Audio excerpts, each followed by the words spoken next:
మహాగణపతిం మనసా స్మరామి మహాగణపతిం మనసా స్మరామి. TR creations family అందరికీ నా హృదయపూర్వక ధన్యవాదాలు.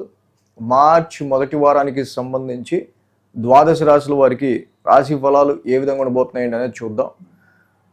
ఈ మార్చి 1వ తారీఖు నుంచి 7వ తారీఖు వరకు కూడా చూస్తే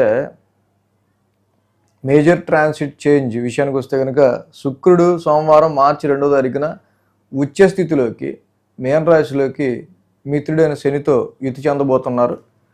మిథున రాశిలో గురువు గారు వక్ర సంచారంలోనే ఉన్నారు. కేతువు సింహరాశిలో ఉన్నారు. రాహు కుంభరాశిలో, రవి కుంభరాశిలో, కుజుడు కుంభరాశిలో, బుధుడు కుంభరాశిలో గోచారంలో ఉన్నారు. అదేవిధంగా చంద్రుని యొక్క గమనం మనం చూస్తే కనుక కర్కాటకం, సింహం, కన్య, తుల రాశుల మీదుగా చంద్రుని యొక్క సంచారం ఉంది.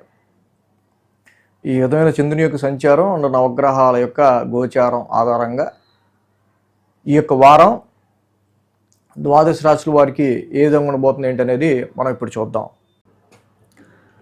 తులారాశి వాళ్ళకి సంబంధించుద్దాం. తులారాశి వాళ్ళకి యోగిస్తున్న గ్రహాలు ఈ వారం మనం చూస్తే ఇక్కడ షష్టమంలో శని, భాగ్యంలో గురుడు, లాభంలో కేతు, 3 గ్రహాల యొక్క అనుకూలత ఉంది. లాంగ్ టర్మ్ ప్లానెట్స్ ఏవైతే ఉన్నాయో ముఖ్యంగా శని కావచ్చు, గురుడు కావచ్చు, కేతువు కావచ్చు, లాంగ్ టర్మ్ ప్లానెట్స్ యొక్క స్థితి చక్కగా ఈ రాశి వాళ్ళకి బాగా అనుకూలిస్తూ ఉండడం వల్ల అంటే మాసగ్రహాల యొక్క ఇంపాక్ట్ ఎటున్నా ముందు లాంగ్ రన్గా దీర్ఘకాలంగా ఎక్కువ కాలం పాటు రిజల్ట్ని ఇచ్చే శని బాగుండటం ముఖ్యంగా ఈ రాశికి చక్కగా ప్లస్ పాయింట్. గురువు గారు కూడా భాగ్యస్థానంలో ఈ రాశి వాళ్ళకి సంచారం ఉండటం మంచి ప్లస్ పాయింట్. కేతువు కూడా లాభస్థానంలో ఉంటాం. ఈ వారం చూస్తే 10, 11, 12, 1 స్థానాల మీదుగా చంద్రుని యొక్క సంచారం ఉంది. ఆదివారం, సోమ, మంగళవారం, శనివారం 4 రోజులు కూడా ఈ రాశి వాళ్ళకి అనుకూలంగా ఉంది. దశమస్థానం నుంచి వారం ప్రారంభంలో చంద్రుని యొక్క సంచారం. దశమస్థానాన్ని own house, professional matters, you have to focus your professional matters.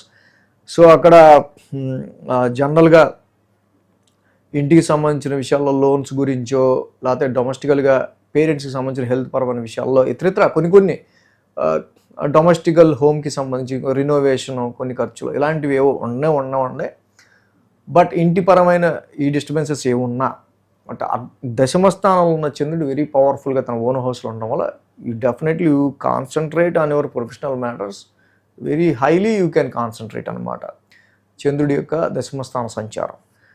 సోమ, మంగళవారాలు చూస్తే లాభస్థానంలో చంద్రుని యొక్క సంచారం. లాభంలో కేతు ఉన్నారు. మనం చెప్తున్నాం చాలా కాలం నుంచి కేతు కూడా చక్కగా వెన్నుదండుగా ఇక్కడ మీకు బాగానే కలిసి వస్తున్నాడు. లాభస్థానంలో కేతు యొక్క సంచారం ఉంది. బట్ ఇక్కడ ఏంటంటే ఈ వారం మనం మెయిన్ గమనించాల్సింది గురువుగారి ఆస్పెక్ట్ పంచమం మీద ఉంది. అలాగే చంద్రుడు కూడా మళ్ళీ పంచమ స్థానం చూస్తాడు. ఇక్కడ 4 గ్రహాలు, మొత్తం 6 గ్రహాలు. అండ్ ఇక్కడే గ్రహణం కూడా మార్చి 3వ తారీఖున గ్రహణం కూడా వస్తాం. మరి మార్చి 3వ తారీఖు ఒక పక్క గ్రహణం ఏర్పడుతుంది. ఈ గ్రహణానికి సంబంధించిన విషయాల్లో మనకి మెయిన్గా మనం చూస్తే కనుక ఏదైతే 5th హౌస్ ఎక్కువగా యాక్టివేట్ అవుతుంది. సో దీనిలో మెయిన్గా రవి లాంటి ప్లానెట్, కుజుడు లాంటి ప్లానెట్, బుధుడు లాంటి ప్లానెట్, రాహు లాంటి ప్లానెట్ 5th హౌస్లో కొంచెం యోగించిన కారణంగా don't disappoint on your increments are salary hikes and me work క్వాలిటీకి సంబంధించిన విషయంలో ప్రెజెంట్ అయితే మాత్రం okay this is a passing cloud అనుకోండి. పరిస్థితి అలా ఉంటుంది కాబట్టి. సో ఎడ్యుకేషన్ ముఖ్యంగా మార్చ్ అంటేనే మనకి పిల్లలకి ఎగ్జామ్స్ టైము, ఎడ్యుకేషన్ మెయిన్, చాలా మెయిన్. సో 5th హౌస్లో ఉన్న ఈ గ్రహాలు అసలు మనకి చాలా వరకు కూడా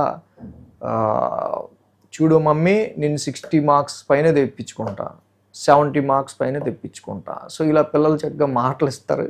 అది రీచ్ అయ్యే విషయంలో అమ్మా ఏంట్రా బాబు ఇంత టఫ్గా వచ్చింది పేపరు అనుకునేటట్టుగా కొన్ని సందర్భాలు ఉండే ఆస్కారాలు కూడా ఉంటాయి.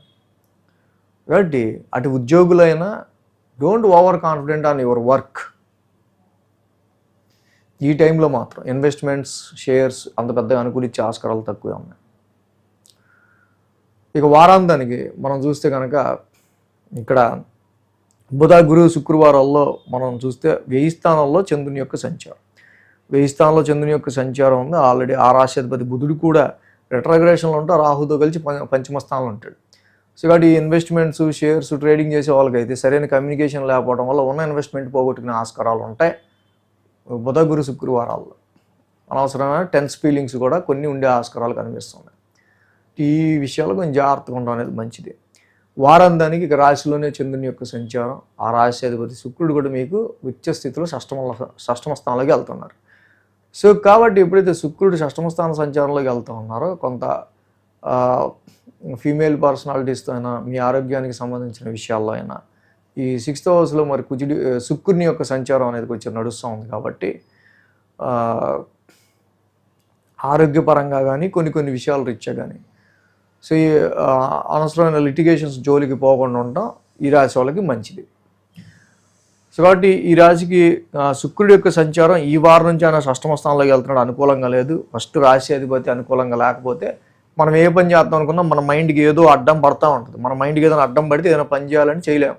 కాబట్టి యమకుందం మృణాలాభం, శుక్ర నవగ్రహ శాంతి మంత్రం చదువుకుంటే శుక్రుడికి బలం ఇవ్వటం, లక్ష్మీ అష్టోత్తరం చేసుకుంటా మల్లెపూల మాలతో లక్ష్మీదేవిని అలంకరించుకుని వైట్ ఫ్లవర్స్ పూజ చేస్తా లక్ష్మీదేవిని ఆరాధించడం, పూర్వపుణ్య స్థానంలో ఉన్న ఈ పాపగ్రహాలకి రవి, కుజ, రాహు లాంటి పాపగ్రహాలకి ఇష్టదైవారాధన మీరు ఎక్కువ చేయటం వల్ల తులారాశి వాళ్ళు కొంచెం ఎక్కువగా గట్టున పడే ఆస్కారాలు ఈ వారం ఉంటాయి.